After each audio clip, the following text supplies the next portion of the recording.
Hi friends, welcome back. Let's take a look at Ethereum together. I did a little look at this during the Bitcoin video because I wanted to point out a couple of things just so that you had an overall impression of the market. I always recommend that you go and watch the Bitcoin ones and whatnot as well. Those are the daddy videos really and whatever. But anyway, thank you. Welcome to the channel. I'm Rocky Outcrop. This is an Ethereum technical analysis video and I hope you hit the subscribe and like button because I appreciate it a lot. Anyhow, what have we got on the go? Is this descending broadening wedge been broken out of? Have we broken up above a channel or even these symmetrical triangles? You know, what's going on? Is there a breakout on the go or is there a fake out? That's kind of the question for today. And as you can see here, this upward movement has been fairly good and strong, but there's been not really the follow through on the volume. If I go up to the 24-hour time frame, you can see here looking that the volume continues to diminish off. It's quite clear it's going down the way there. I hope you can see that on your screens. That is definitely still going down. And overall, you know, it got a bit bigger there, so you can see still going down more or less. Looks like, you know, it looked like it could be coming through. You really wanted to see follow through. So far we have a doji, which is Japanese for mistake, candle on the go here, right at the target that we knew that we could talk about at 220, and of course actually even here this magnolia line at 225 exactly more or less is where it's got to. Now I'm not saying that's super duper exactly amazing, just saying that we had this 50% Fibonacci retracement on the charts for quite a while. It's not much of a shock that that actually went there and found some selling pressure. Now these are profit taking lines.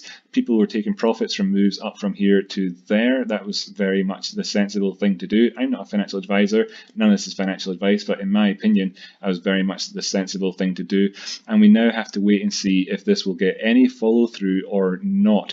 Overall it just is overall, in fact, I think I'm going to get rid of these lines. Just talked about this in the Bitcoin video.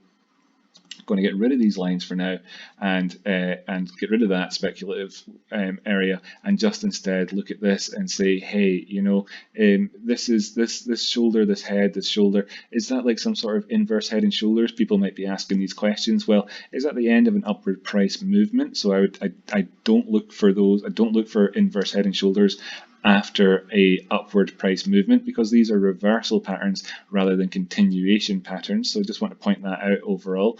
In terms of this high versus this high, you can see here that it looks like it's going to come in with some bearish divergence on the stochastics, and it's got that class B kind of bearish divergence on the MACD, the RSI. The MACD is looking okay, but that there means that you're putting a lot of weight on this as being your previous high, when really this was the high, this was the low, and this is the next high here.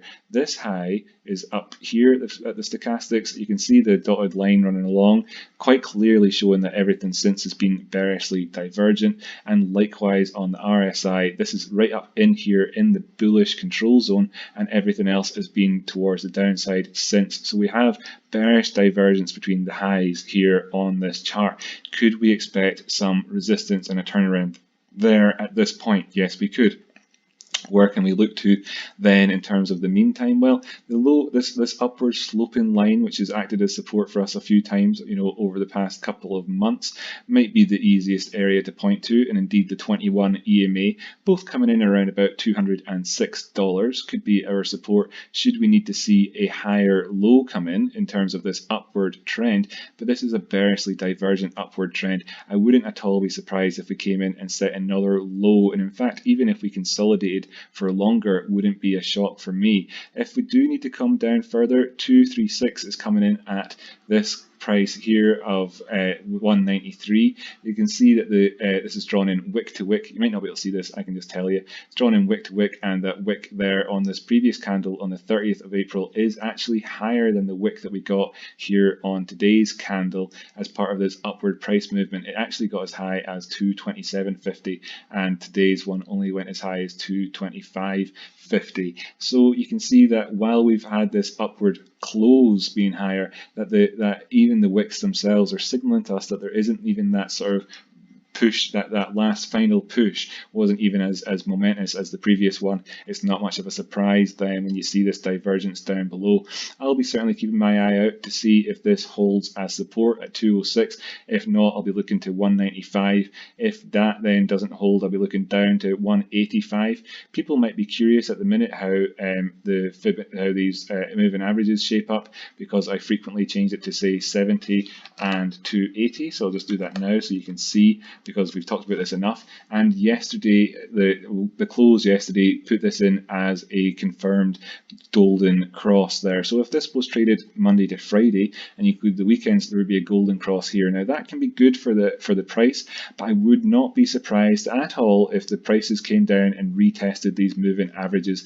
And where are they at the minute? Well, 177 or so would be the target for that. There is as well the 382 in around that area on the Fibonacci retracement, so that would be quite interesting should we see the prices fall down. Now, if they don't and they manage to turn around here at 220, where we look at this, say go down to the 4 hours instead and say, is this resistance? It's currently still resistance, but is this going to turn into support at the, or so, you know, is this going to be support? If we can go up and create that as support and move up and beyond and go towards 225, that might be an area for us to be, you know, after we can do that, then we might start to be able to reassess things and move up. Of course, we want to be higher than our previous high over here, first off, and you'd want to do that with a degree of going perhaps overbought during this period on this 4 hour time frame, just so you can see that this is really kind of doing it with a bit of momentum at the time, and try and touch and break at least, you know, at least touch, but perhaps break that 230 area.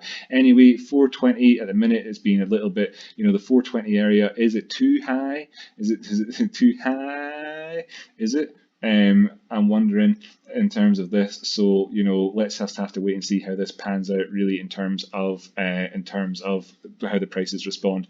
This was a clear profit taking line for us, as was this, and you know, that would have been the greedy one we spoke about very often, and we have to see how this all pans out towards the downside. When we went past 215 area, you know, this became a very much realistic target, as did this, and let's see then if this gets rejected from here and comes down the way. It could be doing it with a touch of bearish divergence on the go, and we'd hope to see 206 operate as support. If not, we've got those targets to the downside. There has been a golden cross on the daily on the 70 and the 250. If I go back up to the 24-hour time frame and stick this, see, as you can see here, and then stick this back to 50 and 200, I can remind you that this golden cross happened quite a while ago. Could we come down and just test even the 50 at 194? Yes, we could, and that's, you know, another confirmation there, confluence factor at least, sorry, for us, should we see a fake out of this ascending broadening wedge. Final note, this is an ascending broadening wedge. Overall, it's a fairly bearish type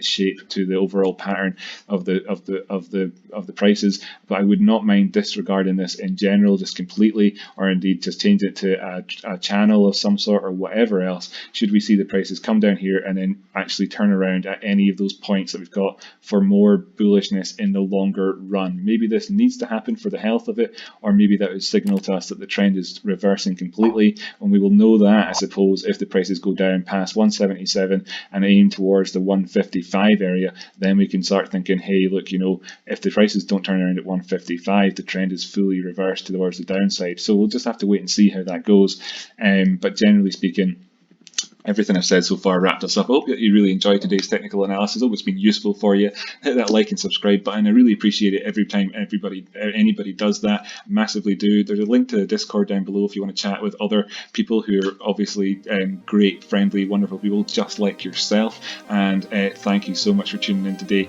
If you like, leave me a comment down below to let me know you watched the video. I really appreciate it. I'll catch you in the next episode.